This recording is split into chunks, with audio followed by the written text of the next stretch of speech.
wa kufungua semina zetu. Sheikh Musa Yusuf Kundecha ndiye atakayekuwa muongozaji wa darasa hili.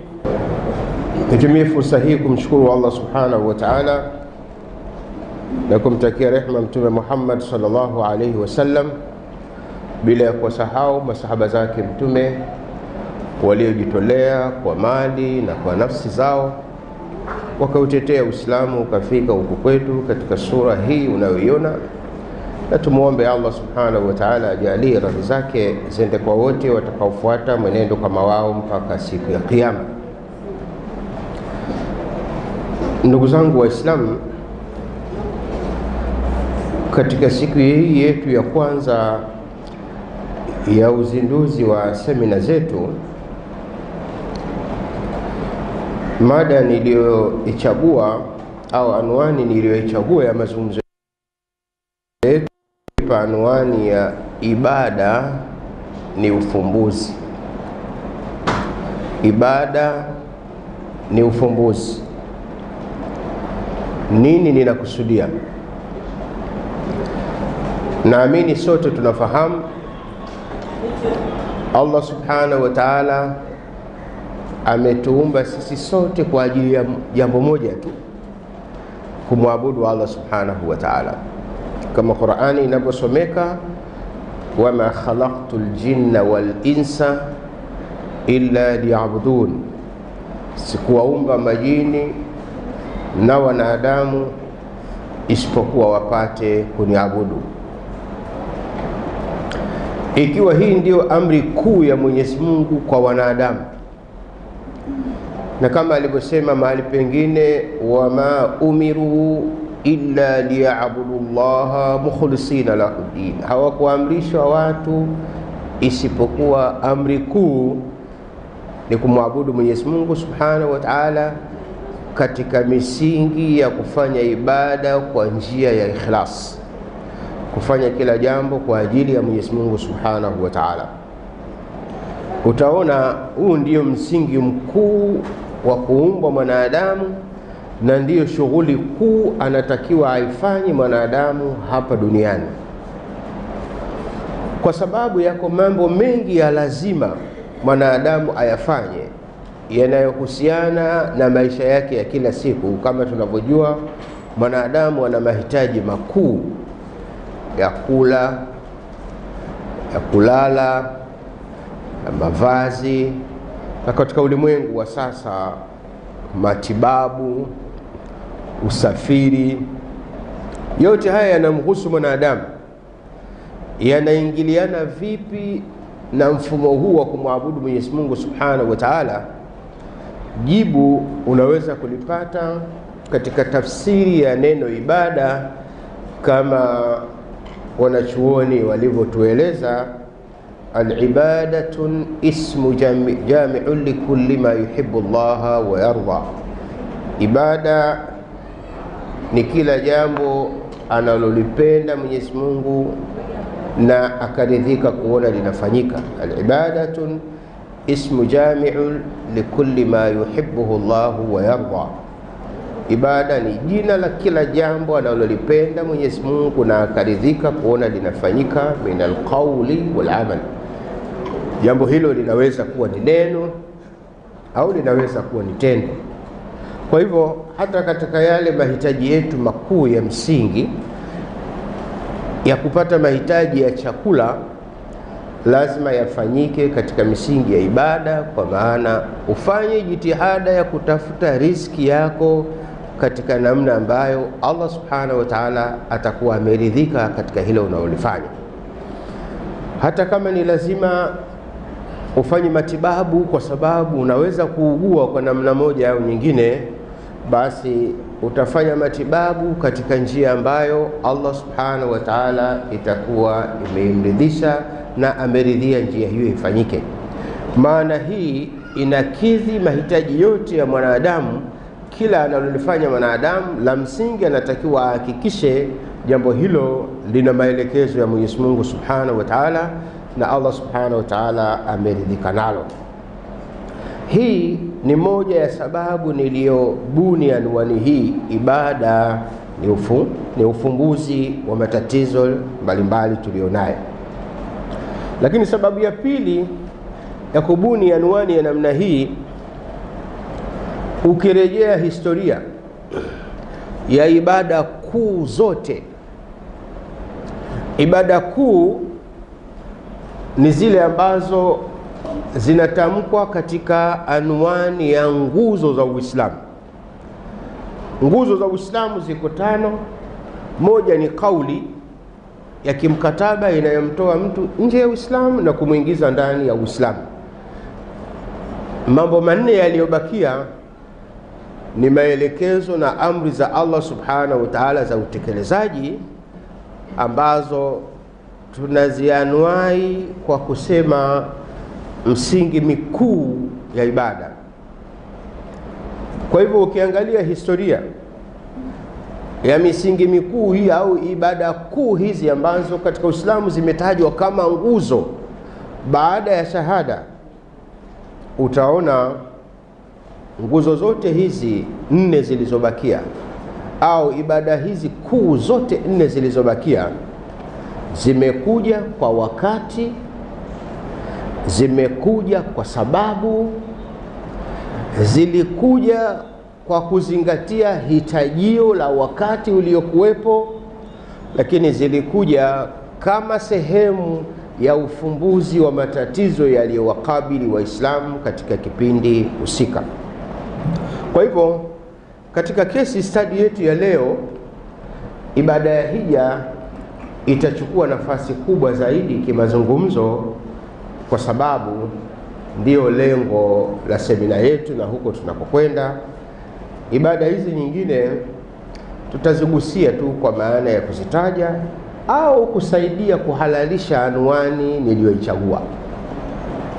Mtakumbuka ibada kuu ya kwanza, sawa na kusema amri kuu ya kwanza ya Mwenyezi Mungu Subhanahu wa Ta'ala kwa Mtume Muhammad sallallahu alaihi wasallam, amri hii ilikuja mwaka wa 12 wa utume.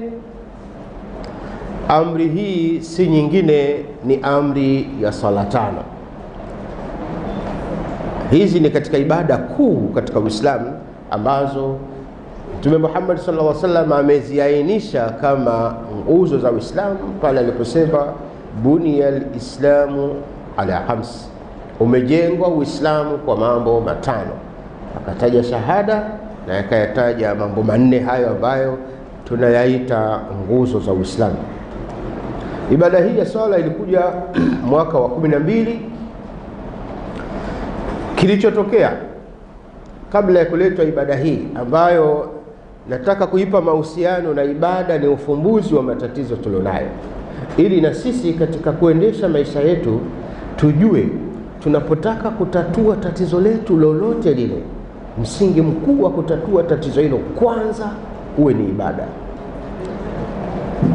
Mwaka wa 10 wa utume, Mtume Muhammad sallallahu alaihi wasallam aliondoka eneo la Maka mjini, akaenda maili 60 kutoka mji wa Maka mahali panapoitwa Taif, akiwa na lengo la kupata watu wapya atakaoweza kuwaeleza mambo ya Mwenyezi Mungu na wakayakubali.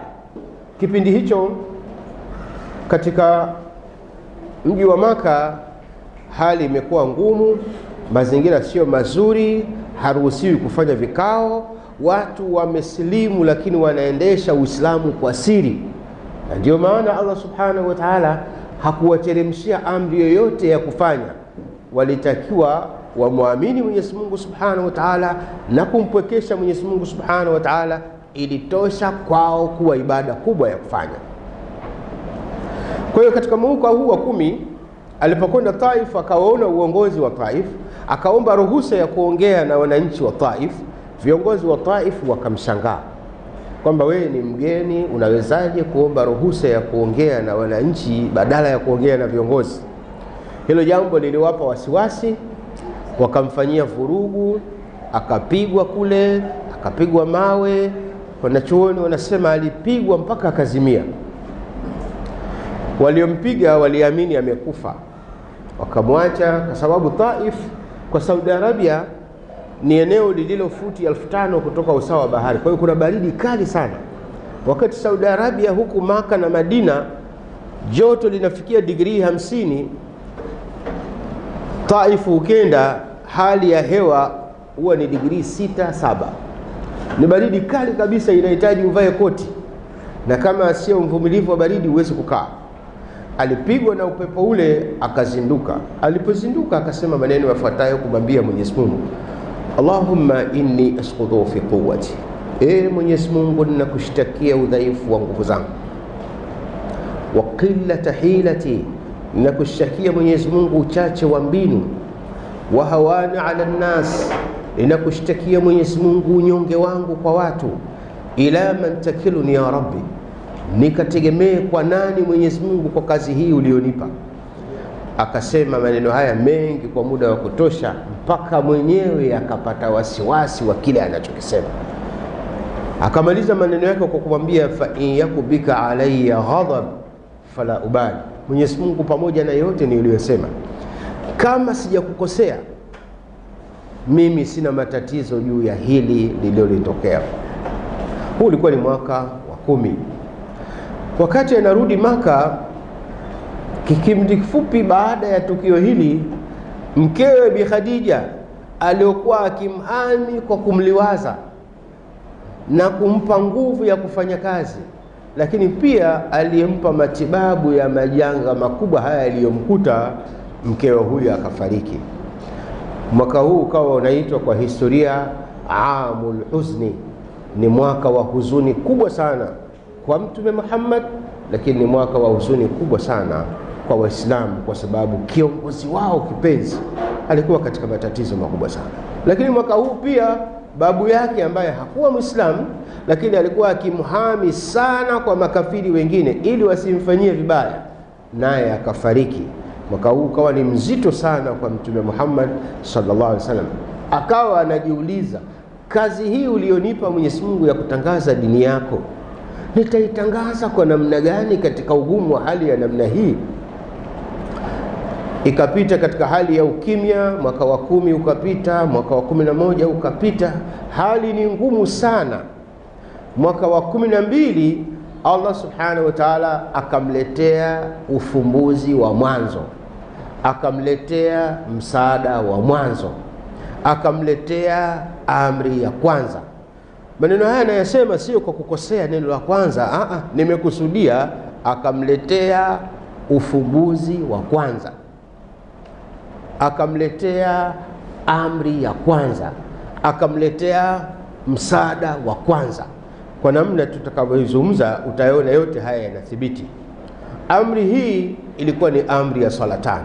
Ilikuwa ndio amri ya kwanza ya kiutendaji kwa ummati Muhammad sallallahu alaihi wasallam baada ya kupokea tauhidi na kumjua Mwenyezi Mungu subhanahu wa ta'ala. Amri hii pamoja na kuwa ni amri ya kwanza, ilikuja kama msaada wa Mwenyezi Mungu subhanahu wa ta'ala kwa Mtume Muhammad sallallahu alaihi wasallam. Wale ambao wamepata kusikiliza kisa cha Miraji, kisa cha Miraji kinatoa tafsiri nzuri na haya ninayokuambia. Siku hiyo Mtume Muhammad amerejea katika safari ya Miraji, ndiyo mkononi amekuja na amri ya swala 5. Siku hiyo aliporejea na amri hiyo, alikutana na Abu Jahali, akamhadithia yaliyotokea usiku wake. Abu Jahali hakuyaamini, lakini akaona hapa ndipo mahali pazuri pa kumkomesha Mtume Muhammad na kumzuia kufanya kazi yake. Akamwambia, je, unaridhika niwaite watu wahadithia hicho unachoniambia? Mtume akamwambia, kwa kukwambia wewe nilitaraji kusikia hayo kutoka kwako, kwa hivyo nakusubiri kwa hamu sana niitie watu niwaambie haya niliyokuambia wewe. Niahidi Muhammad kwamba hutobadilisha neno lolote. Muhammad akamwambia, katika maisha yako umenisikia nikimsemea mtu neno la uongo? Umenisikia nikigeuza maneno, leo nasema hivi baadaye nasema hivi? Asema sijakusikia, naamini utasema kama ulivyoniambia. akawaita watu wengi. Hiyo ni amri ya nini? Amri ya swala 5. Amri ya swala 5 ni utekelezaji wa ibada. Mja wa Mwenyezi Mungu Subhanahu wa Ta'ala afanye ibada kwa ajili ya nani? Ya Allah Subhanahu wa Ta'ala. Ndio maana tunaponuia saa yote tunasema lillahi ta'ala, nafanya jambo hili kwa ajili ya Mwenyezi Mungu Subhanahu wa Ta'ala.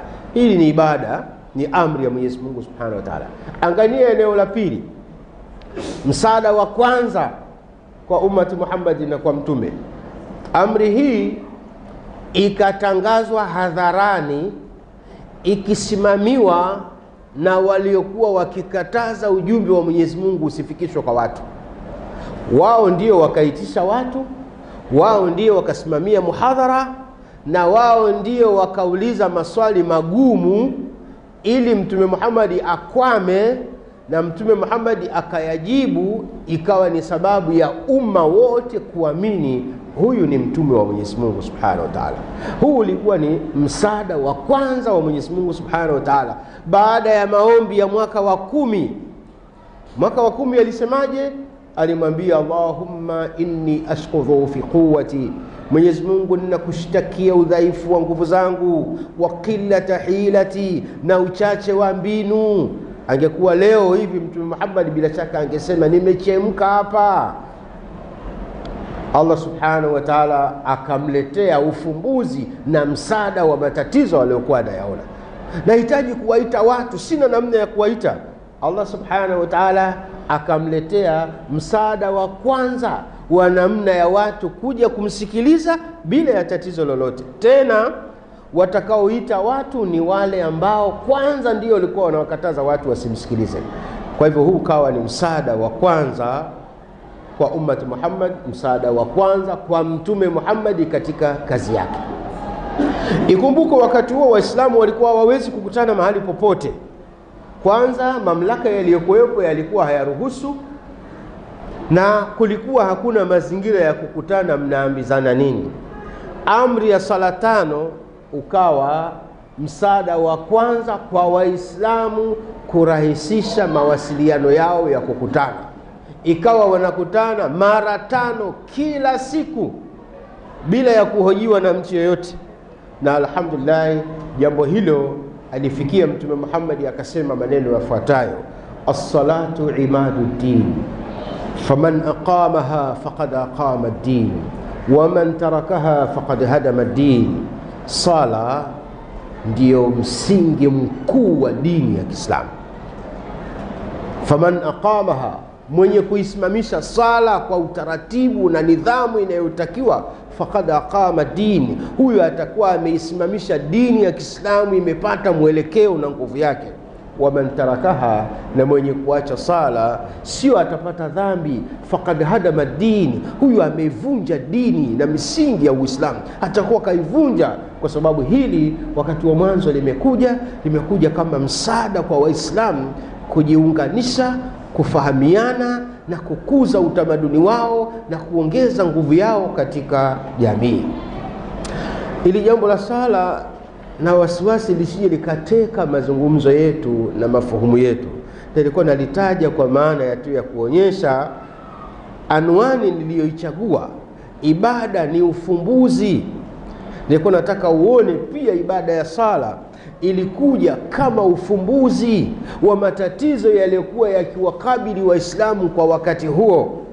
Endelea kuamini, swala ni ufumbuzi wa matatizo yanayowakuta Waislamu leo, kama watasali kwa namna alivyofundisha Mtume Muhammad sallallahu alaihi wasallam, watapata ufumbuzi wa matatizo yao. Sala itarahisisha mawasiliano ya Waislamu. Sala itasaidia kupeana taarifa za Waislamu kwa urahisi. Sala itawawezesha kusaidiana Waislamu kwa karibu bila ya tatizo. Sala inatosha kuwa ufumbuzi wa matatizo walionayo Waislamu. Eneo la pili la ibada hizi ni ibada ya saum. Ibada ya saum imekuja mwaka wa 15 wa utume. Sala nilisema imekuja mwaka wa ngapi? Mwaka wa 12. Baada ya amri hiyo, Mtume Muhammad akaomba ruhusa kwa Mwenyezi Mungu, ni ruhusu sasa nihamie Madina kwa sababu nyenzo ya kufanyia kazi ninayo. Na alhamdulillah, kwa kutumia sala aliweza kuwaunganisha Muhajirina na Ansar. Kwa kutumia sala aliweza kuondoa tofauti za Ausi na Hazraji. Kutokana na sala aliweza kutengeneza dola ya Kiislamu katika mji wa Madina. Mwaka wa 15 baada ya kuwa wamepata dola ya Kiislamu na maendeleo yamekuwa makubwa na mazuri, chuki na uadui dhidi ya Waislamu vikaanza kujitokeza kwa kiwango kikubwa, kwa kiasi cha kufikiria vita vya silaha ili kuyazuia maendeleo hayo. Hapa ndipo Allah subhanahu wa ta'ala alipomruhusu Mtume Muhammad na Waislamu kwamba sasa ikitokea kuna mtu anawafanyia bughdha, anawachokoza, mnaruhusiwa kupambana kulinda maslahi na maendeleo yenu. Amri hii iliambatanishwa na mambo mawili kwa pamoja. Allah subhanahu wa ta'ala katika mwaka wa 15 aliruhusu Waislamu kupambana na maadui zao kama watakuwa wamechokozwa. Naeleweke vizuri hapo. Mwenyezi Mungu aliwaruhusu Waislamu kupambana na maadui zao kama watakuwa wamechokozwa. Sio aliwaruhusu Waislamu kuwapiga maadui zao, hapana. Allah subhanahu wa ta'ala aliwaruhusu Waislamu kupambana na kujitetea dhidi ya maadui zao pale watakapokuwa wamewashambulia. Sambamba na amri hiyo, Allah subhanahu wa ta'ala akawaletea amri ya saum. Kwa wale wanaofuatilia historia, vita vya kwanza vikubwa vya Waislamu vilipiganwa mwaka huu wa 15. Vita hivi maarufu ni vita vya Badri. Vita hivi vilipiganwa ndani ya mwezi wa Ramadhani na Waislamu wakiwa katika saum. Waislamu wakiwa takriban watu 313 na makafiri wakiwa watu 1000. Waislamu walikuwa na farasi wawili na wanangamia 70 na wao wako 313. Kwa maana hiyo wako eneo kubwa la watu waliokuwa wanatembea kwa miguu. Wakichoka wanapokezana kupanda wale ngamia ili kwenda katika msafara eneo linaloitwa Badri. Tena Waislamu waliondoka kwenda Badri ili kuziwia msafara wa kibiashara uliokuwa umepangwa kutayarisha nguvu za kuwapiga vita Waislamu. Makafiri waliandaa msafara wa biashara ili wapate fedha nyingi ya kutosha zitakazowawezesha kununua silaha nyingi na maandalizi mazuri ili wawafate Madina Waislamu wakawapige vita. Mtume Muhammad alipopewa taarifa hiyo akaona badala ya kusubiri jeshi zito itakuwa shida, tuuziwie msafara huu usifanikiwe. Wakatoka watu 313 wakilenga kuuziwia msafara huu. Makafiri wakapata habari, msafara wenu wa kibiashara Muhammad na watu wake wanakwenda kuuziwia. Wakatoka watu 1000 na silaha za kupigana, wakiwa na farasi 300, wakiwa na ngamia 700, wamejiandaa vizuri kwa ajili ya mapambano. Kwa sababu walikuja kwa lengo la mapambano, kwa hivyo walitumia kasi kubwa, kwa sababu wote walikuwa una usafiri mzuri. Kwa lugha ya sasa walikuwa una usafiri mzuri. Kwa hivyo walifika eneo la msafara wao mapema kabla ya Waislamu, na walifika eneo hilo mapema kabla msafara wao haujafika. Waislamu wanafika wakiona kundi kubwa, wakaamini ule msafara wa biashara ndio huu. Wakisogea karibu kutahamaki, sio msafara wa biashara, ni jeshi la mapambano. Wakaugeukiana wanaambizana, Mtume, ulituambia msafara wa biashara, hii ndio biashara hii? Akasema, inna lillahi wa inna ilaihi raji'un. Hakika mimi kuna taarifa kwamba ni msafara, lakini msafara upo, ila hawa wamejua habari yetu na ndio maana wamekuja katika sura hii. Kwa hivyo mimi ninakushauri turudi, tukimbie, tusipambane katika sura hii. Masahaba wakamwambia Mtume, tunakubaliana na rai yako ya kukimbia, lakini hapa tutakimbiaje? Farasi wenye kasi ya kukimbia wako wawili, sisi tuko watu 300, tutapanda namna gani? Au upande wewe uondoke? haiwezekani. Alafu hawa wako 300 wakiamua kutukimbiza watatupata tu. Mwambie Mwenyezi Mungu maneno yafuatayo: kama ana haja ya kuabudiwa alete msaada. Kama kachoka kuabudiwa, basi waumini wa kumwabudu ndio hawa walioko hapa leo. Hapa hakuna njia Mtume Muhammad, sisi lazima tupambane na hawa mawili, watu wache twende zetu ama watuue watumalize. Alhamdulillah, hivyo ni vita vya Badri. Waislamu wakaingia katika mapambano na wakashinda katika vita hiyo, tena wamefunga.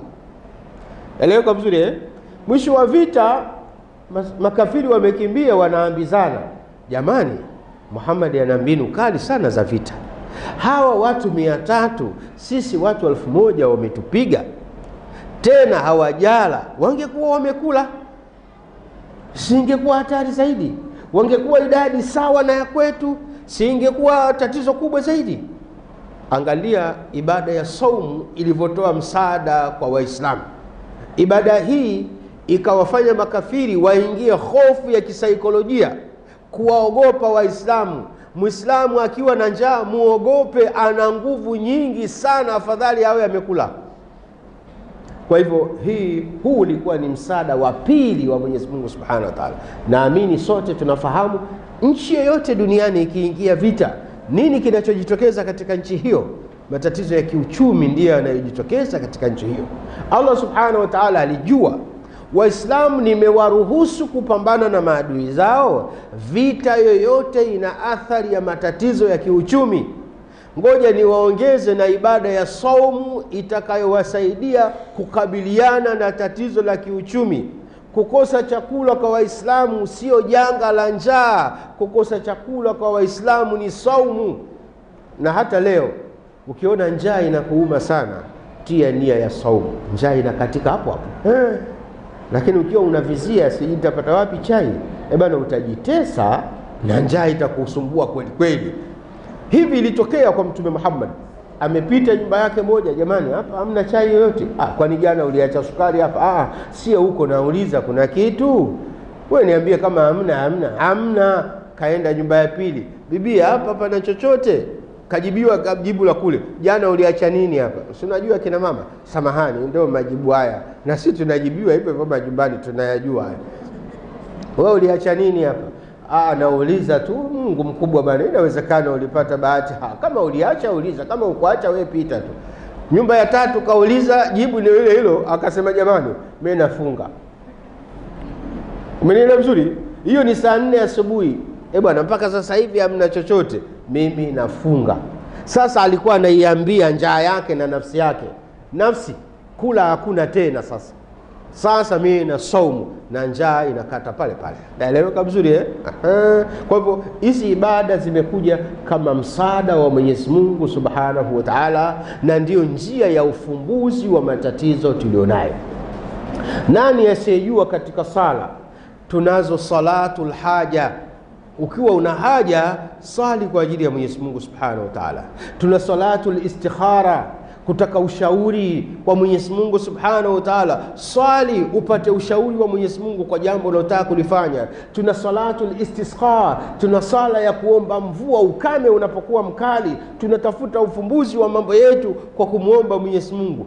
Mungu anasema, wasta'inu bis-sabri was-salati wa innaha lakabiratun illa 'alal khashi'in alladhina yadhunnuna annahum mulaqu rabbihim wa annahum ilayhi raji'un. Mbona mnaniachia kusoma peke yangu? Yaani hata hii moja yeye amejie, jamani, najitahidi kwenda taratibu twende wote.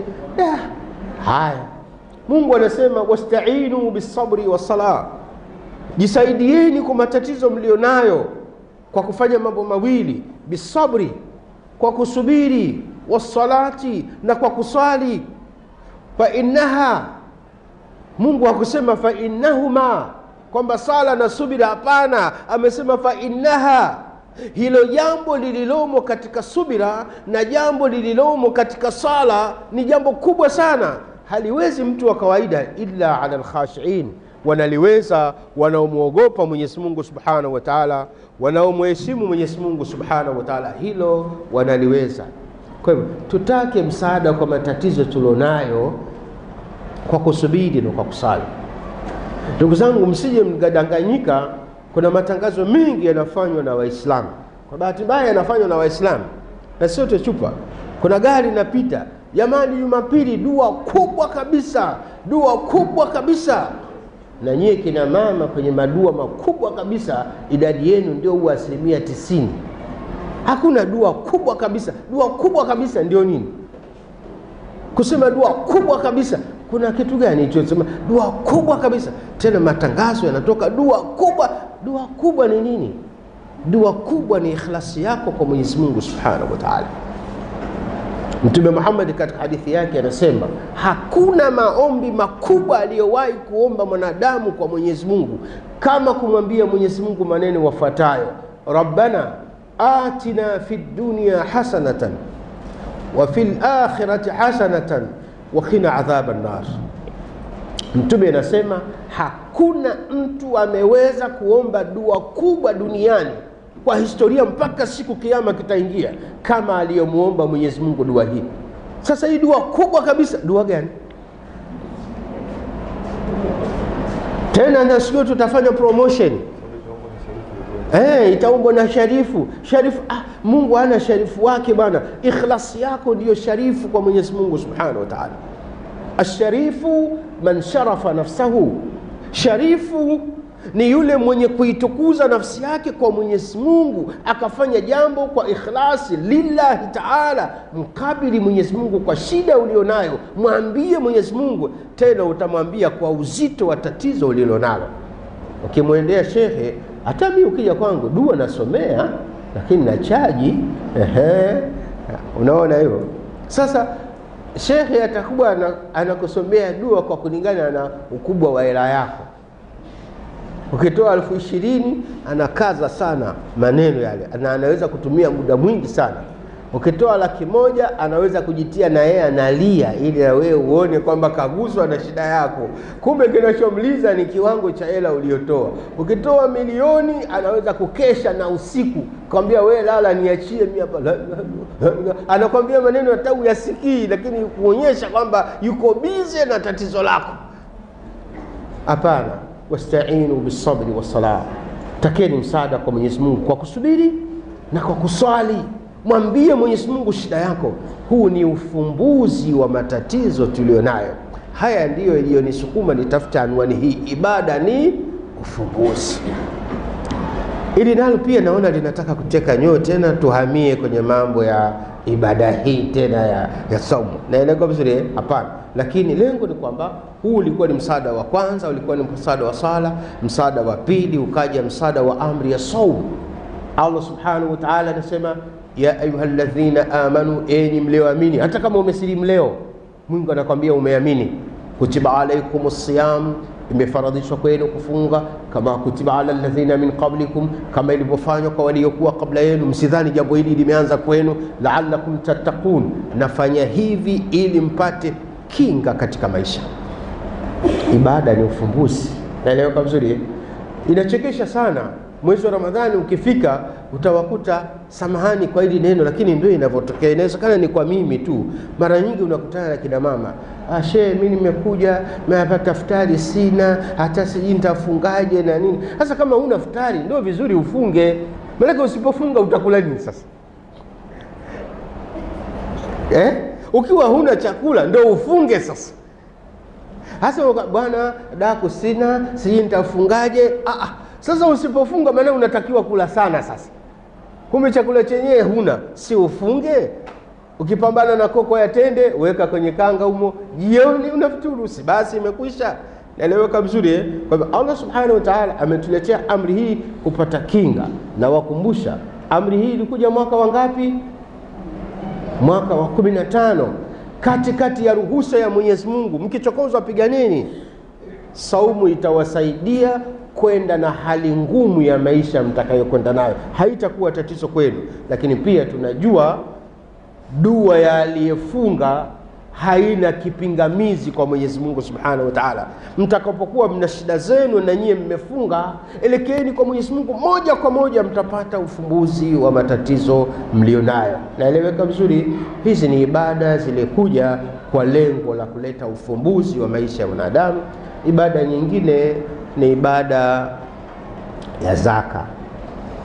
Ibada ya zaka nayo ilikuja, wanasema ibada ya zaka imekuja toka mwanzoni mwa Uislamu kwa sababu ni takrima kati ya mtu na mtu, lakini wanasema ibada hii imekuja rasmi mwezi wa Shaabani mwaka wa 15 mwa ule mwaka wa kwanza uliokuja kuingia na ibada ya saumu.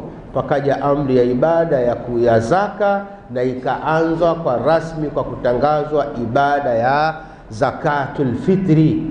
Lakini wakati huo ilikuwa ni amri ya jumla ya zaka ambayo Waislamu wanatakiwa watoe katika sehemu fulani ya mali wanayomiliki ili kuwapa watu wasio nacho.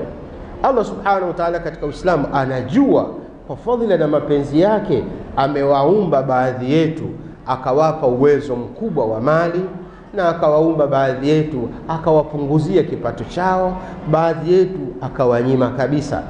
Aliyowapa kipato kikubwa sio kwamba wazuri sana wanamfurahisha, aliyowapa kipato cha kati sio kwamba wafanyi ibada vizuri kama wale wa mwanzo, na wale walionyima kabisa sio kwamba hawa ndio hawafai mbele yake. Qur'ani inasema fa ammal insanu idha mabtalahu rabbuhu fa akramahu wa na'amahu fayaqulu rabbi akramani. Ama mwanadamu anapopewa mtihani na Mwenyezi Mungu akapewa kingi kuliko mahitaji yalionayo, husema rabbi akramani, Mwenyezi Mungu amenitukuza, Mwenyezi Mungu amenipandisha. Wa amma idha mabtalahu faqadara alayhi rizqahu, na ama akimpa mtihani mwingine akapunguza kipato alichompa mwaka jana, mwaka huu kikashuka, fayaqulu rabbi ahanani, husikitika akisema Mungu kanitupa. Hapana, lugha ya Mwenyezi Mungu aliyopewa kipato kingi kama Baharesa, mtihani tu. Aliyopewa kipato kidogo kama Kundecha, mtihani tu. Hakuna mjanja wala hakuna mjinga. Naelewa vizuri, kila mmoja atumikie mtihani yake kwa njia nzuri, amridhishe Mwenyezi Mungu kwa kutosheka na mtihani alionayo. Asiye nacho asijione mie mjinga sana mbele ya wenzangu. Hapana, huo ni mtihani, na mtihani mzuri kwa kufaulu ni mtihani mwepesi. Kwa hivyo mtihani mwepesi katika hii miwili ya kupata kingi sana na kupata kidogo sana, mtihani rahisi kwa kufaulu ni wa kupata kidogo sana. Naelewa vizuri Ukilalia kipande cha shilingi 100 cha mahindi, tia pilipili masala nyingi ili unywe maji mengi ulale. Tumbo huwa halijui shibe ya kababu na shibe ya mahindi. Tumbo likijaa tayari na usingizi unakuja. Na pengine ukiwa unakula kababu, kachori, kachini na nini, wewe utapata tabu wakati wa kwenda kutoa. Maana vile wote lazima vitoke. Kwa hivyo harufu yake inakuwa kali sana, maana uliingiza vitu vingi sana. Daleka vizuri. Lakini shibe ndio ile ile moja. Hakuna shiba ya muhogo na pilau. Ukishiba mihogo cha pilau ikiletwa na wewe ushashiba, una haja nayo. Naeleweka vizuri? Kwa hiyo shibe ni hitaji hilo tu. Naeleweka vizuri. Leo mataalamu wa lishe unatuambia kula chukuchuku ndio vizuri sana, acheni mafuta. Kumbe sisi mafuta tunaona ndio mimi ndio fulani. Watu wa lishe nasema hayo mamia ndio fulani hayo. Ndio maana siku hizi unaona kisukari anaanza mtoto wa miaka 2 kapata kisukari.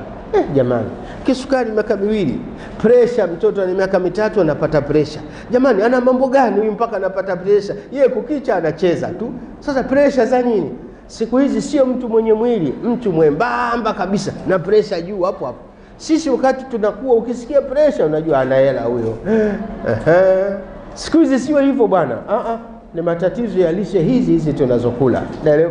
Kwa hivyo mtu anayekula vitu visivyoungwa sana asijione kwamba si ndio tuna shida. Jirani yangu kwa kukaanga, dada alhamdulillah Mungu kawajalia. Hapana, anakaanga maradhi yule. Usisikitike sana, kula chukuchuku tumbo lijae, kunywa maji, ukimaliza hapo shibe tayari. Naelewa vizuri, hakuna shibe ya pilao na shibe ya mhogo. Shibe ni shibe tu. Kwa hivyo Allah Subhanahu wa Ta'ala aliweka amri ya zaka ili kuwafanya walio na kipato kikubwa wakumbuke kuwasaidia wakiwa na kipato kidogo, ili kudhibiti tatizo la udanganyifu, uwezi, ujambazi, fikra za chuki baina yenu. Naeleweka vizuri? Kwa sababu kuna wengine kina dada wanaamua kujiuza kwa sababu tu ya kupata chakula. Kuna kina kaka zetu wanaamua kuwa vibaka ni kwa sababu ya kupata chakula tu.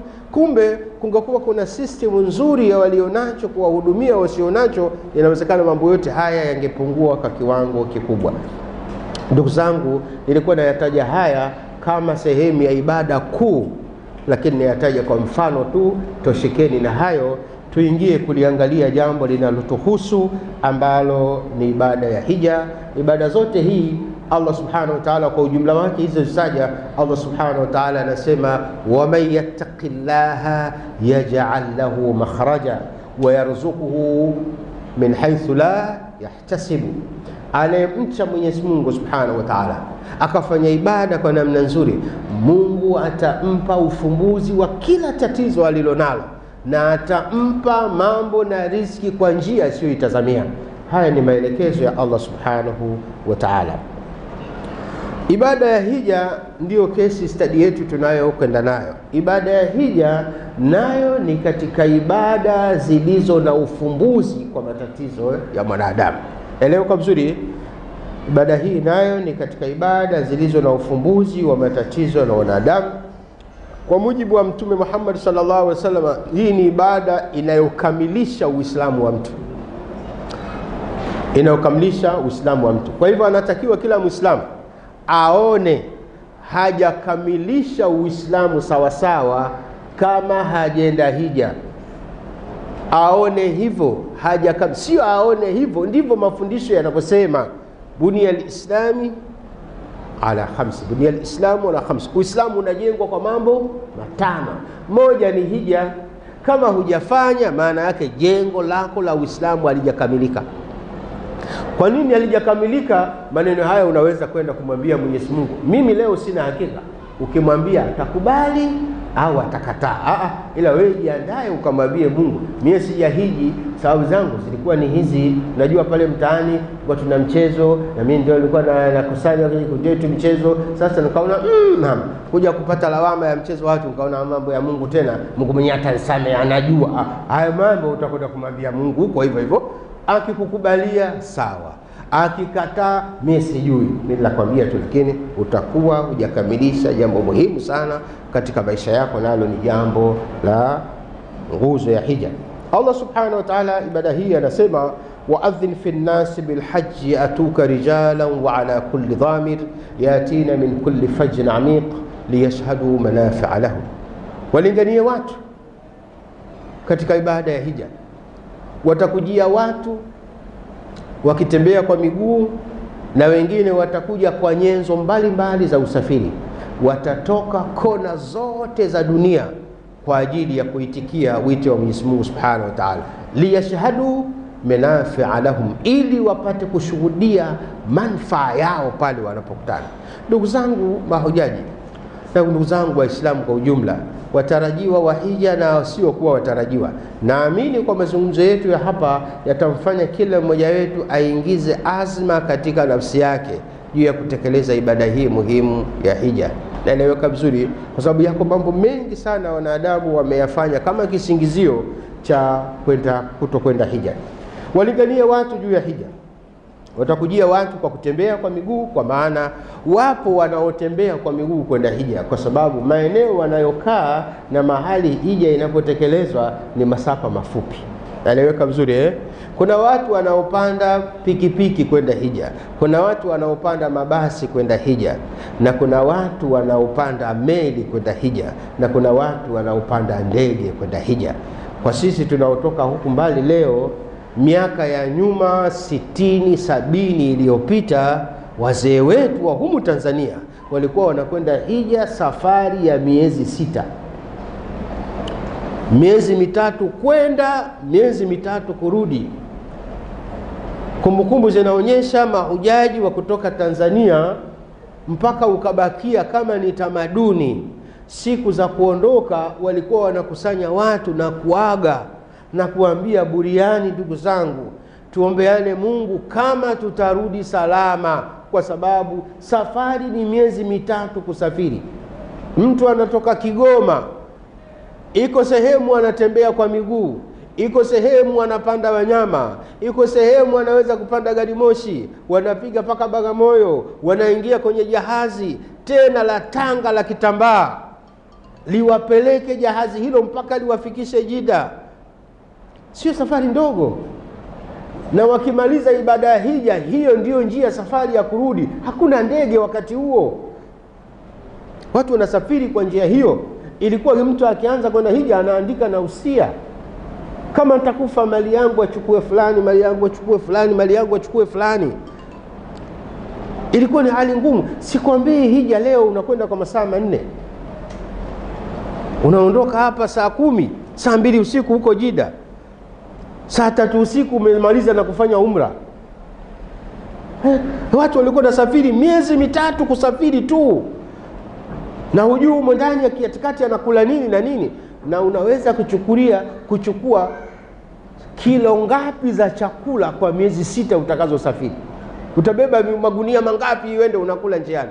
Maana yake hata kubeba chakula uwezi, maana yake kazi yake itakuwa kubwa sana. Kwa hivyo utakachokipata humo njiani ndio hicho hicho. Umemkabidhi nafsi yako nani? Allah subhanahu wa ta'ala. Kwa msingi huo haji wa leo anayesimamisha shughuli zake zote akamfuata Mwenyezi Mungu subhanahu wa ta'ala, amekabidhi mambo yake yote kwa Mwenyezi Mungu subhanahu wa ta'ala. Huyu anajieleza wazi, anatambua lengo la kuumbwa na Mwenyezi Mungu. Allah subhanahu wa ta'ala amesemaje? wama khalaqtul jinna wal insa illa liya'budun, sikuwaumba majini na wanadamu isipokuwa wapate kuniabudu. Alhamdulillah, hilo ni jambo moja. Na ibada ya hija kama wanavyotuambia wanachuoni ina sura 2. Zipo ibada ambazo muwasa pana, kwa mfano ibada ya sala kubwa sana. Ndio maana hata kina mama wameruhusiwa na sheria. Sala zinazowapita kwa sababu ya udhuru wa kisheria, hawana sababu ya kulipa swala hizo. Maana yake watalipa ngapi? Watalipa mara ngapi? Eleweka vizuri. Ila kuna ibada mudhayyaka ziko kwa wakati maalum, kama vile saumu kwa mwaka iko mara moja tu. Kwa hivyo mama pia anatakiwa, ikiwa umepata tatizo la udhuru wa kisheria katika kipindi hichi, kula, lakini kumbuka kulipa siku hizo, kwa sababu muda utakuwa unao, sio wakati wote. Kwa hivyo hija nayo ni katika ibada mudhayyaka, ni ibada ya wakati maalum, kama Qur'ani inavyosema alhajju ashhuru ma'lumat. Hija ni miezi maalum. Hii miezi sio watu wote wanafanya hija katika miezi yote hiyo. Siku za kutekeleza hija ni siku 5 peke yake. Ni siku 5 tu. Mwezi 8, mwezi 9, mwezi 10, mwezi 11, mwezi 12. Hizi ndizo siku za hija. Bas. Lakini Allah subhanahu wa ta'ala anasema alhajju ashhuru ma'lumat. Hija ni miezi. Miezi hii mwanadamu anatakiwa afanye matayarisho ya kutosha. Amri hii iliwahusu wale waliokuwa wanasafiri katika hali. Amri hii inawahusu leo wanaosafiri katika wapeti wa sura hii. Naeleweka vizuri? Wote wanatakiwa kujiandaa. Yule aliyokuwa anasafiri kwa miezi 6, hakika alihitaji miezi ya kutosha ya kujiandaa kwa ajili ya safari. Lakini wewe pia ambaye unasafiri kwa siku moja, unahitaji miezi kujiandaa. Ibada ya hija ni kumfuata Mwenyezi Mungu subhanahu wa ta'ala katika amri yake. Usiende kule bila ya matayarisho ya nafsi yako. Usiende kule bila ya matayarisho ya kiimani. Usiende kule bila ya kujua nini nilichokifanya. Usiende kule hali ya kuwa umekosana na watu, hata muda wa kutakana radhi nao hakuna. Usiende kule kabla hujafanya toba kwa Mwenyezi Mungu subhanahu wa ta'ala. Usiende kule kwa kukusanya mali ya haramu na kwenda kule. Chagua mambo muhimu ya halali yanayokufaa, jiandae nayo kwa ajili ya kumwelekea Mwenyezi Mungu subhanahu wa ta'ala. Miezi hii anasema ni miezi ya mwanadamu kujiandaa katika nafsi yake kiimani, ajue anamwelekea Mwenyezi Mungu subhanahu wa ta'ala. Lakini pia jifundishe ibada ya hija inavyofanywa. Usende kule pia alafu kufanya ibada yenyewe huwezi, hujui. Bwana, sasa ulikwenda kufanya nini? Ashhuru maalumat ni miezi, jitayarishe kutafanya ibada. Ndio maana ikawekwa kisheria ni wajibu mara moja katika umri wa mtu, mara moja tu, lakini wakati anafanya jambo hilo afanye matayarisho ya kutosha. Lakini kwa sababu ibada ni ufumbuzi, Mtume Muhammad anasema tabi'u baina alhaji wal umra, fatisheni, rudieni tena kufanya haji na umra. Fa innahuma, hakika haji na umra, yanfiyani min alfaqri wadhunubi, hija na umra zinaondoa athari ya umasikini na madhambi, kama yanfi alkiru qadhafa alhadid wa dhahaba walfidda, kama vile moto unavyosafisha taka za chuma na unavyosafisha dhahabu na fedha ukaziona zinang'aa. Mtume Muhammad anasema pamoja na kuwa hija ni wajibu mwanadamu katika umri wake, lakini makosa ya mwanadamu anayo kila siku, na njia nzuri ya kuepukana na makosa hayo ni kwenda hija, kwa sababu hija inasema man hajja walam yarfuth, mwenye kufanya hija na asifanye upuuzi wa namna yote, rajaa ka yaumi waladatuhu ummu, anarejea kwake akiwa safi, hana kosa hata moja, kama siku aliyozaliwa kutoka tumboni kwa mama yake. Haya ni matatizo ambayo tunayo kila siku, lakini hija ina nafasi ya kusafisha mambo hayo. Lakini kwa sababu kutoa kipato chako na mali yako kwa ajili ya Mwenyezi Mungu Subhanahu wa Ta'ala, kwa ajili ya kumwelekea Mwenyezi Mungu Subhanahu wa Ta'ala, jambo hili linamridhisha Mwenyezi Mungu Subhanahu wa Ta'ala. Allah Subhanahu wa Ta'ala anachukua dhamana ya kudhibiti ufakiri usikushambulie, au athari ya mahitaji. Ufakiri una sura mbili. Ufakiri ni kukosa mahitaji yako muhimu unayoyahitaji. Kwa mahitaji ya sasa ni fedha. Ufakiri ukiutafsiri kwa fedha ni kukosa fedha inayotosheleza mahitaji yako. Lakini maana ya ufakiri nyingine ni kuwa na mahitaji makubwa yaliyo juu ya uwezo wako. Inawezekana fedha unazo nyingi tu, lakini una mahitaji makubwa yaliyo juu ya uwezo wako. Kwa hivyo leo unaweza kuwa na milioni 400.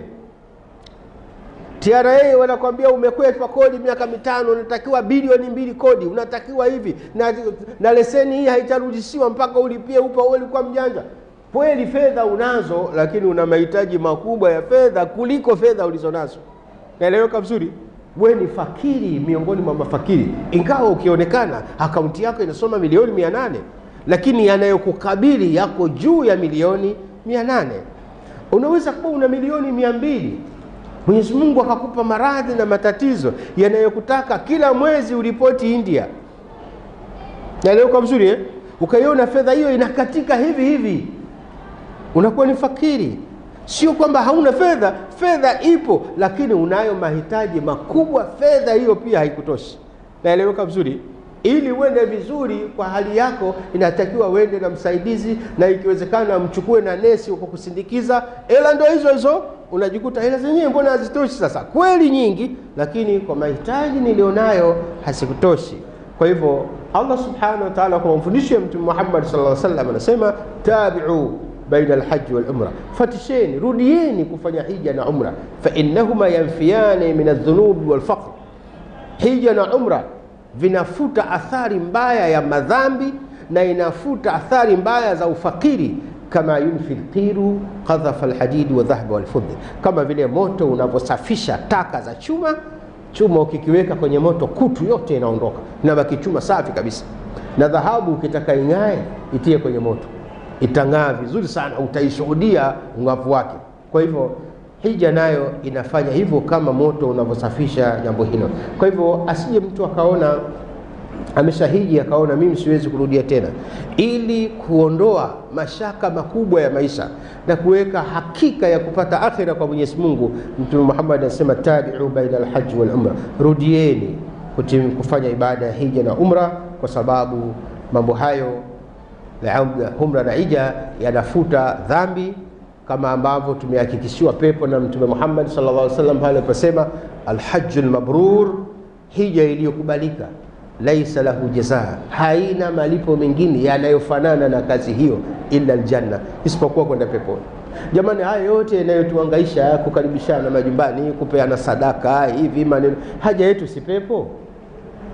Mtume anatuambia alhajjul mabrur, hija iliyokubalika, laisa lahu jazaa, haina malipo ya aina nyingine yanayofanana na mtu aliyefanya hivyo illa aljanna, isipokuwa kupata pepo. Elewa vizuri. Kwa hivyo ni hakikisho zuri la kupata pepo ya Mwenyezi Mungu Subhanahu wa Ta'ala kama watu watafanya hija.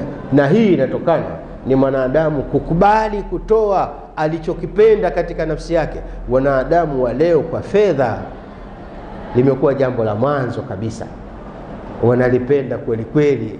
Ukitaka kukosana na mtu kwenye fedha zake, na wanaume ukitaka kukosana naye mke wake, mwanamke wake, naelewa vizuri. Wanawake kutaka kukosana naye fedha yake, mambo yake, mapambo yake, vitu vyake, naelewa vizuri. Sasa mtu anayekubali kutoa kile anachokipenda kwa ajili ya Mwenyezi Mungu Subhanahu wa Ta'ala ni kumpa deni Mwenyezi Mungu Subhanahu wa Ta'ala. Mungu ndio anasema alifanya ibada hiyo lillahi ta'ala, hana malipo mengine anayeweza kupata isipokuwa kupata pepo ya Mwenyezi Mungu Subhanahu wa Ta'ala. Lakini ndugu zangu, ibada ni ufumbuzi. Kwa wale ambao wanafikiri Waislamu ndio sisi, wakenda hija wanapata maajabu wanapowaona Waislamu kutoka pande zote za dunia. Kila mmoja anamshangaa mwenzie. Mchina anakushangaa wewe. Hivi na wewe Muislamu, wewe unamshangaa Mchina. Kama tunasikia haya wanakula madudu, wanakula nyoka, hivi na Waislamu wamo. Naelewa vizuri. Kila mmoja anamshangaa mwenziwe, na wote tunakutana mahali pamoja, lugha moja. Lugha yetu ni ipi? Labbaik Allahumma labbaik, labbaik la sharika laka labbaik, innal hamda wa ni'mata laka wal mulku la sharika lak. Wote wanasema hivyo.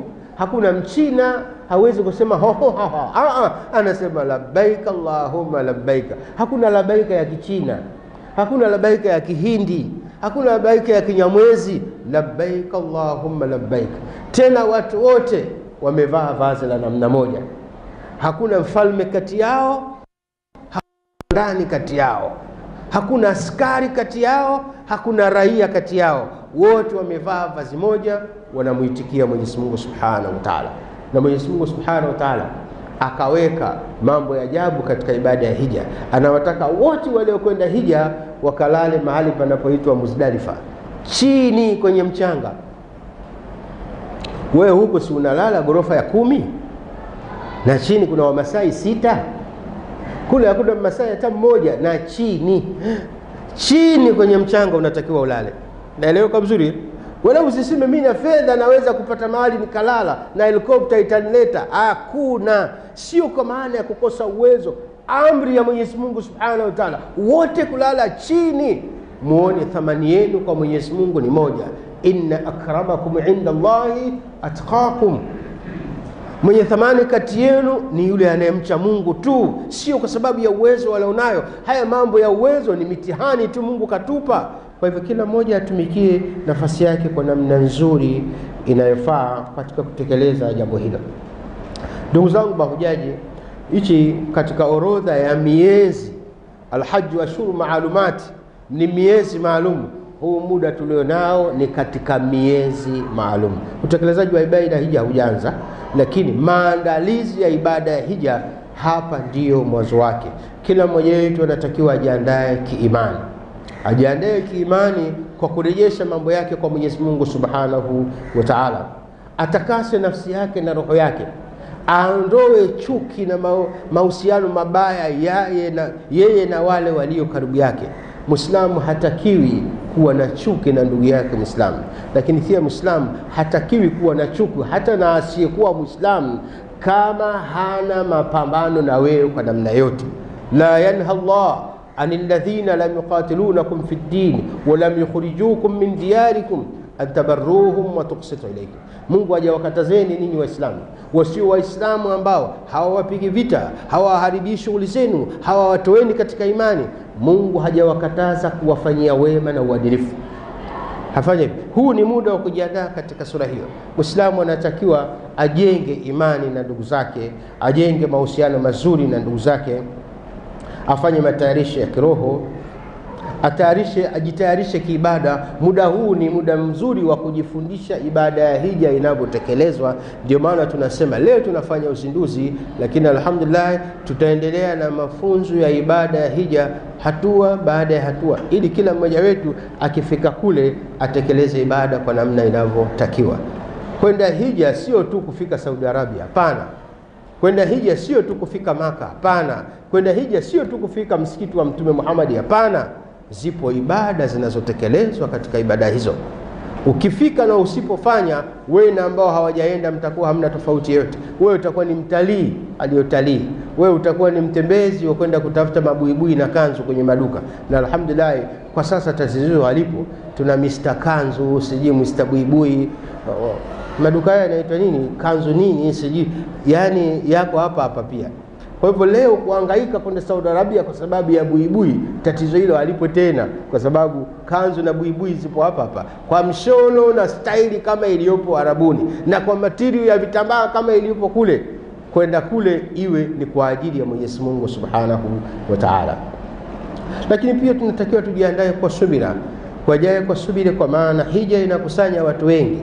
Wako hapa mmezoea watu, majumbeni mwenu mnakaa chumba cha 18 kwa 18, wala sio 6 kwa 6, wala sio futi 12, futi 18 kwa 18 ndio chumba chako wewe, ndio mmekaa mle ndani.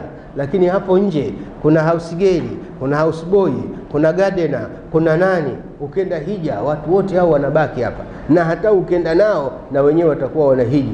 Huwezi kuwafanya magardener, huwezi kuwafanya ma house boy, huwezi kupata chumba cha futi 18 kwa 18 ulale. Utalala na wenzio katika chumba cha futi 10 mkiwa watu 8. Sio ukasema dhiki gani? Hapana, wewe ukuwafuata watu hao, umemfuata Mwenyezi Mungu Subhanahu wa Ta'ala. Jua wapo wenzio walitembea kwa mguu, walisafiri miezi 3 kumfuata Mwenyezi Mungu Subhanahu wa Ta'ala. Wewe utakosa kuvumilia siku 5 za ibada ya hija kwa kukaa pamoja na wenzio mahali pamoja? Kwa sababu hilo jambo sio makusudi ya taasisi wala sio makusudi ya Saudi Arabia. Hija hutokea watu milioni 6 wakaingia Saudi Arabia kwa mpigo. Wakazi wa Dar es Salaam wote kwa ujumla wake hawafiki milioni 6. Niambie wageni milioni 6 waje hapa Dar es Salaam. Sisi tuliopo waje na wengine milioni 6. Ule mtaa wa Kongo foleni yake unafikiri itakuwaje?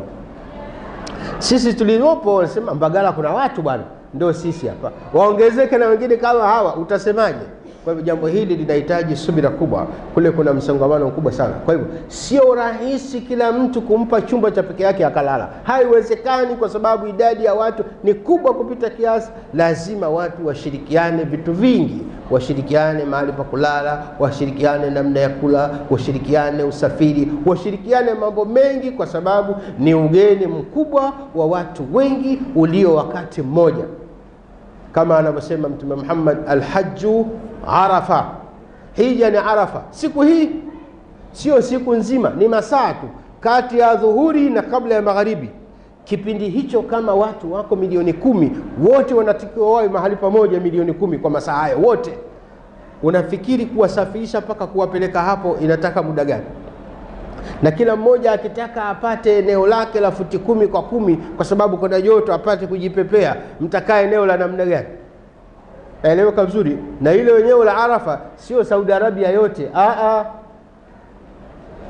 ni eneo hata Kariakoo yote ukichukua itakuwa kubwa.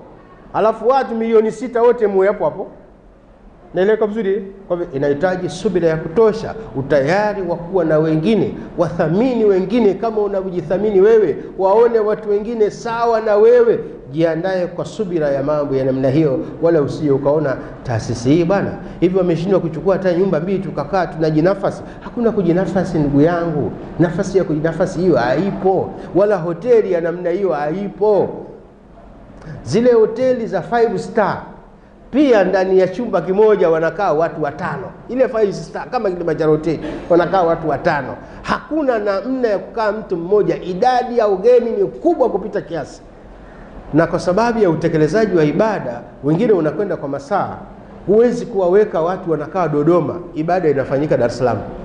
Watafika hapa wakati gani? Ni ngumu sana. Kwa hivyo lazima uwaweke within ili waweze kuchepuka kwenda kwenye ibada kwa urahisi. Kama nilivyosema, ibada ya hija inatekelezwa kwa siku 5 tu. Hizi siku 5 yako maeneo maalum yanayotekelezwa ibada hizo. Watu wote wanatakiwa wawe pale. Kwa hivyo katika sura hii eneo hilo lazima litakuwa na msongamano wa kutosha, kwa vile linahitaji subira yetu, linahitaji uvumilivu wetu, lakini linahitaji kumtanguliza Mwenyezi Mungu Subhanahu wa Ta'ala.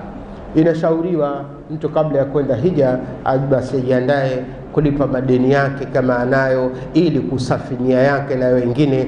Na hata kama hana, maana yake inawezekana una deni, fedha ya kulipa deni lako huna, umepata mtu wa kukusafirisha kwenda hija, usio ukampa masharti. Bana, mtu anapokwenda hija anatakiwa asiwe na madeni, kalipe yale madeni yangu kwanza kule alafu usafiri. Usimpe mtu jukumu lisiokuwa wake. Wala taziru waziratun wizra ukhra, asibebe mtu mzigo wa mtu mwingine. Wajibu wako ni kumwambia anayekudai kwamba bwana, unanidai fedha, mimi sijapata, lakini ndugu yangu nimepata mtu wa kunikirimu kutekeleza ibada ya hija, na kuomba usinitafsiri vibaya, nimepata fedha badala ya kukumbuka deni lako mimi nakwenda hija. Hapana, nimepata msaada, na kuomba ndugu yangu nivumilie, niombe dua ili niweze kukamilisha nayo deni lako. Mfahamishe jambo hilo. Mawili yatatokea. Sawa, asante, nenda, mimi sikubali. Hata asipokubali, lakini umemwambia, naeleweka vizuri hata asipokubali, muda wa kuwa huna cha kumpa, lakini taarifa umempa, naeleweka vizuri, unaweza kwenda ibada yako bila tatizo la namna yote.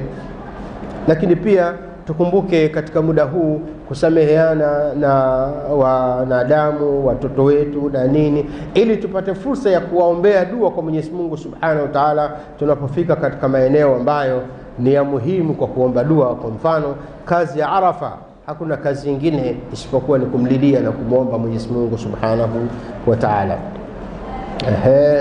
Mtume Muhammad anasema kuambia Waislamu wote, fa wallahi mal fakhru akhsha alaykum, na mwapa Mwenyezi Mungu nyie Waislamu, mimi sichelei umasikini una ufakiri unaweza kuwakuta.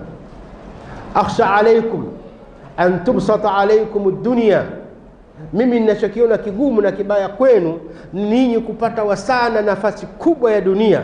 Fatanafasuha kama yatanafasuha, na nyie mkawa mmo katika mashindano kama makafiri wanavyoshindana kwenye mambo. Hiyo ndio hofu ninayoiona, lakini sio hofu habari ya ufakiri. Mal fakhru akhsha alaykum, fa wallahi mal fakhru akhsha alaykum, na mwapa Mwenyezi Mungu sichelei, siogopi umaskini unaweza kuwakuta. Hilo ni jambo dogo sana, si mtihani tu huo, mkisubiri mambo yatakwisha. Akhsha alaykum an tubsata alaykum ad-dunya, ninachokichelea kwenu msije mkapata neema kubwa na nia duniani mkajikuta haki na sheria mmeziweka pembeni. Hata kutekeleza ibada ya hija unaona ngumu, unaona kazi zangu zitakwama. Kama alivyosema mtu mmoja, alipata nafasi ya kwenda hija, lakini msimu wa kilimo umefika. Kaona da, mvua ndio hizi tena, nikienda kulima nitapishana nazo, sitakuwa shida bwana, ngoja nitaona mwakani hija na kilimo kikipishana nitakwenda. Akalima eka 200, akavuna gunia 5. Eka 200 uvune gunia 5. Yaani Mungu alitaka kumwambia, wewe unaona msimu wa kilimo ndio maana sana, uweze kuitikia wito wangu kisa msimu wa kilimo. Huu msimu wa kilimo wa kwangu mimi. Akavuna gunia 5. Mwaka uliofuata watu wakamwambia, bwana, mwaka jana ukwenda hija, ulikuwa unaona msimu wa kilimo umekutana na hija. Bahati mbaya mwaka huu tena msimu wa kilimo ndio wa hija. Ambia yalionikuta mwaka jana, hata trekta nitauza. Akauza trekta, akaenda hija. Alhamdulillah, mwaka wa kilimo uliofuata kalima tena eka zake 200. Kapata gunia 3000. Naelewa kwa mzuri Huyo ndio Mwenyezi Mungu Subhanahu wa Ta'ala. Mwenyezi Mungu ndiye anayeturuzuku, Mwenyezi Mungu ndiye anayetupa, sio uhodari tulionao. Ardhi hii ni mali ya Mwenyezi Mungu Subhanahu wa Ta'ala. Na leo kwa vizuri, wewe unaweza kulima kwa ushauri wote wa wataalamu, alafu Mwenyezi Mungu akaleta mabadiliko ya tabia nchi, wewe na wataalamu wako wote mkakwama. Juzi hapa tuliambiwa, jamani, watu wa Mtwara huko kuna kimbunga kinakuja, mpaka tarehe fulani kitakuwa kimeingia Mtwara. Watu walianza kuomba Mtwara. Amkusikia hapa? Mwaka huu ulikuwa mwezi wa ngapi sasa hii? Mwezi wa 3, sasa mwezi wa 2. Mlikuwa mshazaliwa? Mlikuwa mwezi wa 3 eh? Mlikuwa mmeshazaliwa? Maki usiwaambie watu kumbe mambo hatajazaliwa watu. Mwezi wa 3 nauliza, mlikuwa mmeshazaliwa? Na akili mlikuwa nazo? Kilikuja hicho kimbunga? Wataalamu hao, mambo ya Mungu msiyaingilie ndugu zangu. Mambo ya Mungu unamwachia Mwenyezi Mungu Subhanahu wa Ta'ala. Timiza wajibu wako kimsingi, jambo la Mungu mwachie Mwenyezi Mungu. Mtume Muhammad anasema, fa wallahi mal faqr wakhsha alaykum. Na muapa Mwenyezi Mungu, sichelei kwenu ufakiri. Msiogope kwenda hija kwa kutoa fedha zenu eti mtakuwa mafakiri, mtakata mitaji. Jamani, fedha hizo ni riziki amekupeni Mwenyezi Mungu Subhanahu wa Ta'ala. Kuto kumuitikia Mwenyezi Mungu wito wake kwa anwani, shughuli zako zitaharibika, ataziharibu zote Mwenyezi Mungu, akuone wewe utafanya nini. Na leo kwa vizuri, miongoni mwa kutengeneza shughuli zako ni kutengeneza mahusiano mazuri kati yako wewe na Mwenyezi Mungu Subhanahu wa Ta'ala. Wakati unapofika na wewe ni mzima, wala usilete hoja kwamba bwana, mimi nilikuwa na kiwanja changu nimeshajenga, nimefika kwenye linta, ngoja nipaue kwanza, halafu mwakani inshallah nitakwenda. Alokuambia ukishapaua ndio utakaa nyumba hiyo nani? Unaweza kuwa umempandisha fundi anapaua na wewe chini roho inatoka. Eleweka vizuri. Unapopata uwezo na wakati wa hija umefika, timiza amri hiyo ya Mwenyezi Mungu Subhanahu wa Ta'ala kabla ya jambo lingine lolote. Ni udhuru kweli, lakini sio udhuru wa kisheria. Ndugu zangu Waislamu, hija ina fadhila zake na mambo mengi sana. Miongoni mwa fadhila za hija ni kupata hija, ni kupata pepo moja kwa moja. Miongoni mwa kupata hija ni kusamehewa madhambi ya makosa tuliyoyafanya. Ndugu zangu Waislamu, nimesema maneno mengi sana na leo ni siku yetu ya kufungua. Nisiwachoshe kwa maneno mengi sana, lakini katika haya niliyosema, yako niliyosema ukanielewa, yako ambayo lahaja yangu imekupita, tunapishana lahaja zetu. Inawezekana wewe unatoka Unguja, mimi nimesema mfereji, wewe unaelewa bomba la maji, kumbe inakusudia mimi mtaro wa maji. Kwa hivyo inawezekana tumepishana kuelewa katika namna moja au nyingine. Unayo nafasi ya kuniuliza kabla ya kwenda katika hatua nyingine. Subhanakallahumma bihamdika, ashhadu an la ilaha illa anta, nastaghfiruka wa natubu ilayka. Wassalamu alaykum wa rahmatullahi wa barakatuh. Jamarat Hajj and Umrah Travelers ni taasisi iliyosajiliwa kisheria tangu mwaka 2014 na inafanya kazi zake kisheria.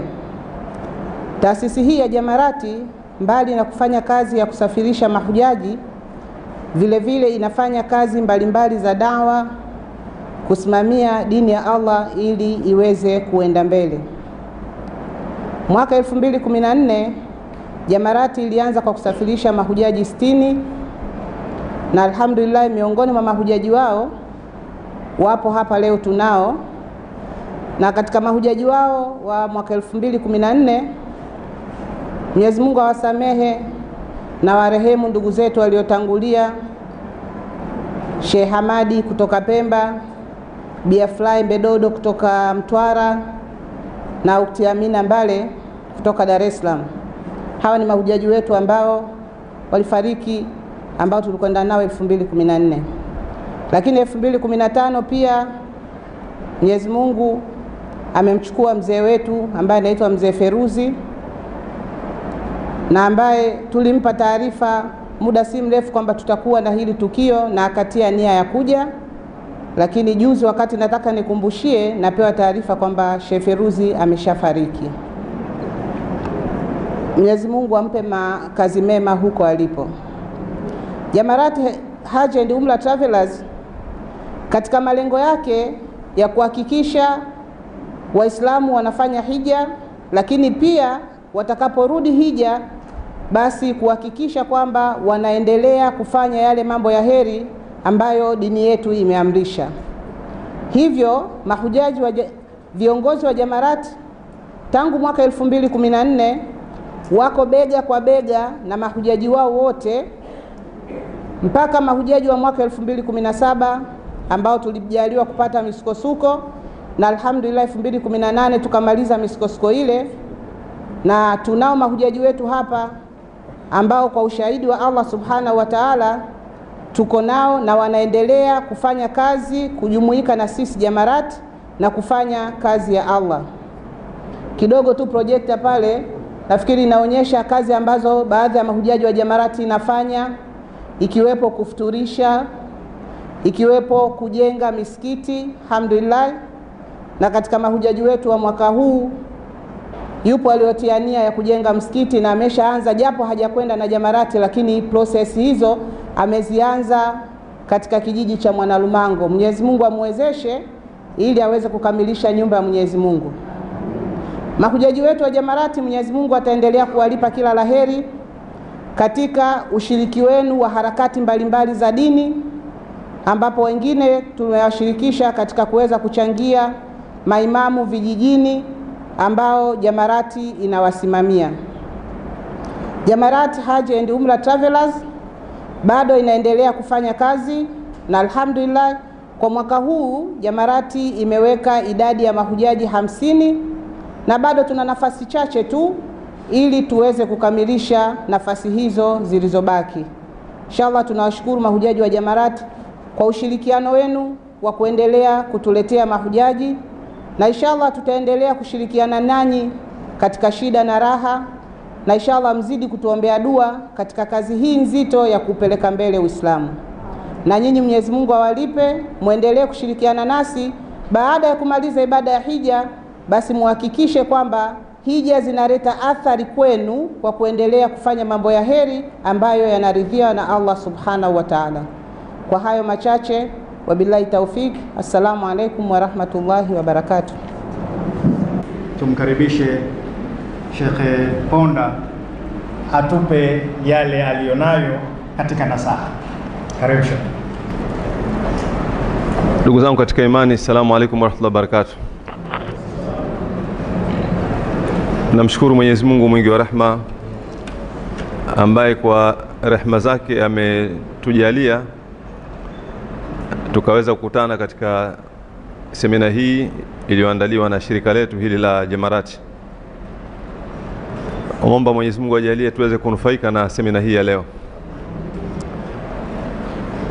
Kama alivyosema Sheikh wetu hapa Amir Hof, ni kusema chochote kile katika jambo hili kwa maana ya kukumbushana. Mimi nipongeze tu hatua hii ya kufanya maandalizi kwa lengo la kutoa elimu ya ibada hii ya hija, na nitumie fursa hii kukumbusha kwamba swala la kujua hija kwamba inatekelezwaje sio swala la wakati ule mtu anapotaka kwenda hija alafu ndio ajifundishe kwamba hija inatekelezwaje. Fikra hiyo ni makosa, na kwetu sisi Waislamu, hasa Waislamu wa Afrika Mashariki, imetutia hasara kubwa sana. Hija ni nguzo katika nguzo za Uislamu, nguzo ya 5, na hii inatakiwa Muislamu ajifundishe, kwa maana ya kujifundisha. Iwe unakwenda kuhiji kesho, umepata uwezo, au hujui lini utakwenda, lakini kwa sababu ni katika nguzo za Uislamu, basi inatakiwa ujifundishe ibada hii ya hija kama vile ambavyo ulivyokuwa unajifundisha ibada zingine za swala, som, zaka na kadhalika. Kwa bahati mbaya zaidi sisi Waislamu wa Afrika Mashariki, swala la ibada ya hija tumechukulia kama ni swala ambalo ni la watu wenye kipato kikubwa, watu wenye shughuli za kipato kikubwa kwamba ndio wanahusika na swala hili la ibada ya hija. Kwa maana hiyo sasa imekuwa, kwa sababu jamii kubwa ni watu wa kawaida, tunakuwa hatuna uwezo, imefutika kwenye fikra yetu. Kwa hivyo mtu anakuwa hana fikra ya utekelezaji wa hii nguzo ya 5 kwa dhana ambayo iliyopandikizwa kwamba ibada hii ni ibada ina uhusiano na kuwa na fedha nyingi au kipato kikubwa. Sasa mtaala ambao umetulea umepelekea kuwa na athari kubwa sana katika jamii yetu ya Kiislamu, hasa katika jamii hii ya Afrika Mashariki, na ni tofauti kabisa na jinsi ambavyo ilivyo kwa Waislamu wenzetu katika mataifa mengine. Imefundishwa vizuri kuanzia kwenye shule ambako ndiko wanakolelewa jamii ya Kiislamu, kwa kiwango ambacho imeeleweka vizuri ibada ya hija toka wakati watu wakiwa wadogo wanakuwa wanajifundisha, kwa maana ni nguzo ya 5 katika Uislamu. Kwa maana hiyo ni lazima watu waijue mapema na iwekewe mikakati, na athari yake unaweza kaiona katika utekelezaji. Athari ya huu mtaala wetu sisi wa Afrika Mashariki ambao unahusisha tu ibada hii na pato kubwa. Ukienda katika ibada ya hija kule Maka, unaweza ukashangaa jinsi ambavyo ule mkutano ulivyotawaliwa na Waislamu kutoka katika nchi zingine, hasa nchi za Asia. Yani idadi kubwa kabisa ya mkutano ule utakuta ni watu wametoka Malaysia, Indonesia, Pakistan, India na kadhalika. Sasa hii imetokana na ule uelewa kwamba kule watoto wanalelewa wakiwa wanafundishwa kwamba hii ni nguzo ya 5, na wanafundishwa hivyo kwamba ni nguzo ya 5 waielewe mapema toka wangaliko wadogo mpaka wawe kubwa. Na katika utekelezaji umewekwa mkakati kule. Wenzetu wa nchi zile za Malaysia, mtoto anapozaliwa anawekewa utaratibu, anafunguliwa account au vile vinini vya kudumbukiza pesa, vile vibubu. Yani watoto wote kule wanawekewa vibubu. Kwa hivyo kila siku watu wanadumbukiza kwenye kile kibubu, kila mtoto, kwa ajili ya kutekeleza ibada ya hija. Kwa hivyo toka wangaliko watoto wanafundishwa, wanaelewa kwamba hii ni nguzo ya lazima, na kwa maana hiyo wanalazimika kuweka mkakati katika maisha yao kila siku. Yani kila mmoja katika ile bajeti yake ya kila siku, ya matumizi yake kila siku, basi kuna sehemu ndogo anatoa kwa ajili ya kudumbukiza kwenye kile kibubu. Hii ni kutokana na ile athari kwamba wamefundishwa kwamba hii ni nguzo ya lazima, ni nguzo ya 5 katika Uislamu. Sisi tumefundishwa kwamba mpaka uwe na hela nyingi. Kwa hivyo wao, kwa sababu wamefundishwa vizuri, wameiwekea mkakati katika maisha ya kila siku. Kwa hivyo kila siku wanachukua sehemu ndogo katika matumizi yake kila siku, anadumbukiza kwenye kibubu. Leo hii ukienda kule Maka, basi utashangaa, na mahujaji wengi wanatoka katika nchi za Asia ni vijana, kwa sababu wamefundishwa.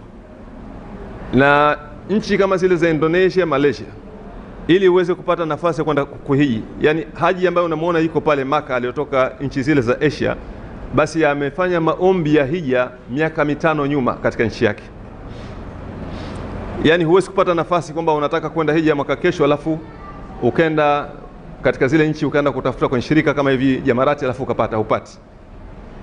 Na wanapewa nafasi 300,000, kwa sababu kule Maka ili waweze kumaintain ile hali ya watu wanaoingia pale, kila nchi imewekewa idadi ya nafasi ya kupeleka mahujaji. Sasa kule katika baadhi ya zile nchi wana mahujaji 300,000, lakini bado wana demand, wanataka kupewa nafasi zaidi. Yani zile 300,000 haziwatoshi katika nchi moja. Sisi hapa tunapewa nafasi 30,000, lakini hija kubwa ya mwisho kabisa ilikuwa ni mwaka juzi, tulipeleka watu 3,000. Yani hatujawahi kupeleka katika nafasi 30,000 tunapewa, hatujawahi kupeleka hata robo manake. Katika 30 tunapeleka mahujaji kiwango cha juu kabisa, watu 3000. Sasa sio kwa maana ya umaskini, lakini ni kwa maana ya jinsi ambavyo watu walivyoelewa tofauti. Yani jinsi walivyoelewa wenzetu na jinsi tulivyoelewa sisi ni tofauti. Na ili kuelewa kwamba sio tatizo ni umaskini, kuna mifano hai hapa nchini kwetu. Hapa nchini kwetu wako mahujaji ambao wamekwenda hija, lakini shughuli zao ni wapika vitumbua. Shughuli zao wanauza karanga. Mimi nakumbuka wakati sisi tungali wadogo kule nyumbani Kigoma, iliwahi kutokea, alikwenda hija mzee mmoja, alikuwa anaitwa Mzee Kidugwa. Sasa mzee alikuwa na shughuli zake kubwa, ni ana kapo la karanga, anauza karanga yake, alikuwa anapendwa sana, alikuwa ni mtu maarufu sana muuza karanga. Siku moja wakasikia katika mahujaji ambao wanakwenda Maka ni Kidugwa. Ikawa issue mjini, Kidugwa anakwenda Maka, Kidugwa muuza karanga. Kwa hivyo experience inatuonyesha kwamba swala la kwenda hija ni swala la mkakati, ni swala la kuelewa.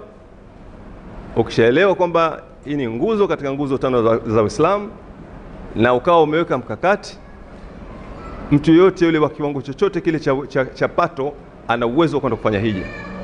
Na mwaka juzi hapa kuna mama mmoja amefariki kule, ni mtu wa Tandika, amefariki kule Maka, lakini alikuwa ni mpika vitumbua, amekwenda akafariki kule.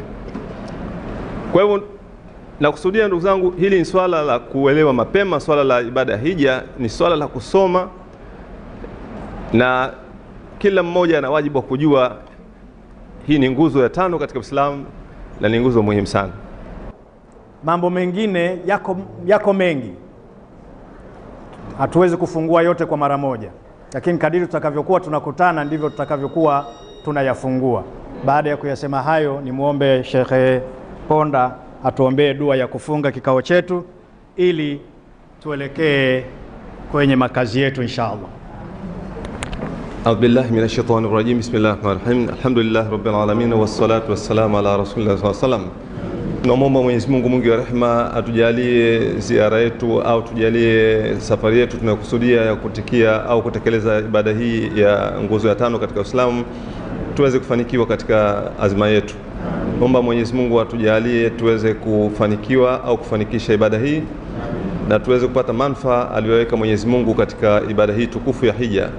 Omba Mwenyezi Mungu atupe uhai, atupe nguvu na atupe weledi katika jambo hili. Rabbana ighfir lana wa li ikhwanina alladhina sabaquna bil iman wa la taj'al fi qulubina ghillan lil ladhina amanu rabbana rahim. Allahumma ij'alna min